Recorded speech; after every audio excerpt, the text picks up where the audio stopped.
As Muslims, we have a right to bring up our children in accordance with our beliefs, which have served us over the centuries well. Now, I'll give you the same right to bring up your children in the way that you want. What about the rights of the children themselves? Well, the rights of the children come when they are they're old enough to understand the issues. Until they get to that age, it's the parents' responsibility and duty. Do you teach them that apostates should be punished? You may not share that, but that is my religion. That is the way I've been brought up, and I bring that child into this world. I educate him. I give him everything. It's my right to make sure that I bring him, and I take issue with that. You think that it's wicked? Well, that's your point of view. I know that's going to make him a better human being. And what's missing is when you talk about faith, you don't look at what faith teaches. First and foremost, what faith teaches is that, listen, you're a human being, so respect your fellow human beings. And I think that's an important point that you don't want to discuss. What is the penalty for apostasy? That is the thing that you fail to discuss, and that's why you've got those prejudicial views about faith. What is the penalty for apostasy? What do you teach the children will happen to them if they give up the Muslim faith? Well, let's bring the debate back into Britain. What is the penalty for apostasy? I'll tell you what we will do, because we could go down this road for a very long way, and it's obviously very important. Maryam Namazi was born in Iran before her family left in the wake of the Islamic revolution.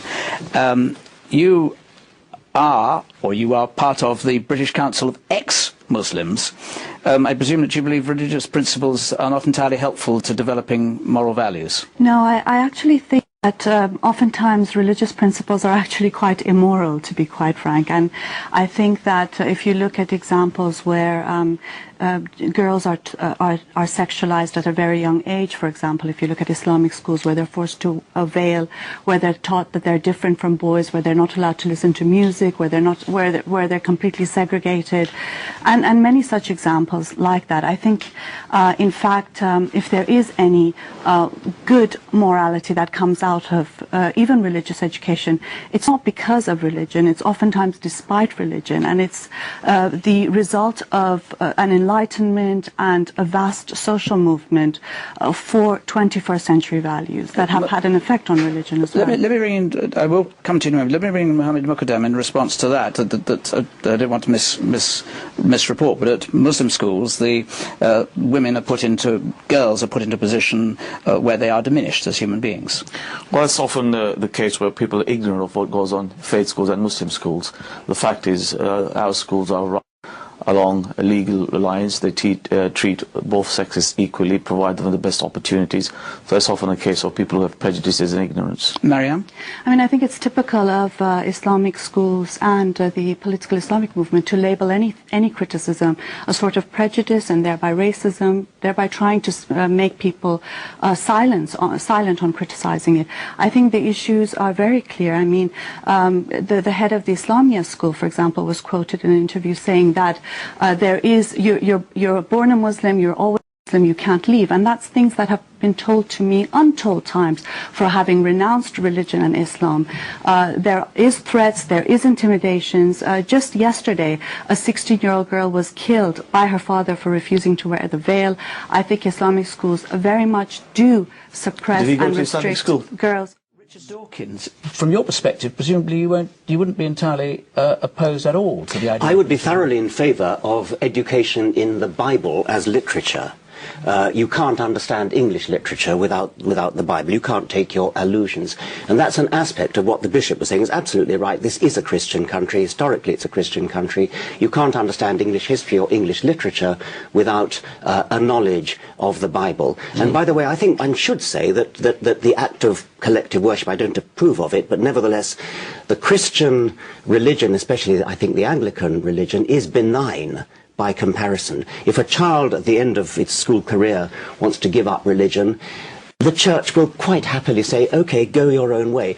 The penalty for apostasy in the Christian religion is not death. There is no penalty for apostasy at all in the Christian religion. The Christian religion is comparatively benign, and we should respect it as such. Richard Dawkins, does a God-shaped perspective or set of values do any harm to the way in which children should be taught at schools? Thou shalt have no other God before me, thou shalt make no graven image, thou shalt keep the Sabbath holy. What on earth's that got to do with anything to do with morals? That's the 10 Commandments, or at least 3 of them.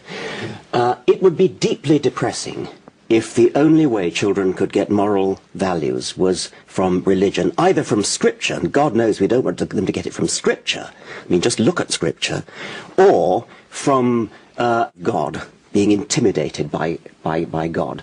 Anybody who is good for only those two reasons is not really being good at all. Why not teach children things like the golden rule, do as you would be done by? How would you like it if other children did that to you? So why do you do it to them? So God is not only irrelevant, God is damaging. I didn't say God was damaging, but I think it's depressing that anybody should suggest that you actually need God in order to be moral. I would hope that our morals come from a better source than that, and that therefore they are genuinely moral, rather than based on outmoded scripture or based on fear. Professor Dawkins said, if a child is born into a family given a certain religion, when that child growing up basically knows more about their religion, and as they grow up they learn about other religions and choose, and they can... Are you saying that the fact that you're brought up within a religious faith doesn't prevent you being open-minded or adopting any religion or none? Not at all. It does not prevent me from being open to other religions. I, in fact, have come to this country and chose to put the veil on. I have come to this country without a veil on. So not so very wicked is the view. But what is the penalty for apostasy? What is the penalty for leaving the Muslim faith? To be honest, I cannot back that point up. Dr. Mukadam, what is the penalty for apostasy? And, before... We keep coming down this apostasy. Well, give us a quick answer on what is the penalty for apostasy. You very well know, if it's an Islamic country, then the Sharia is very clear. Apostasy is dealt with the death penalty. Thank you. That's all I want to hear. But what's the relevance between what happens in an Islamic country and Great Britain? I fail to see the connection. Okay. I see a great some more voice. connection.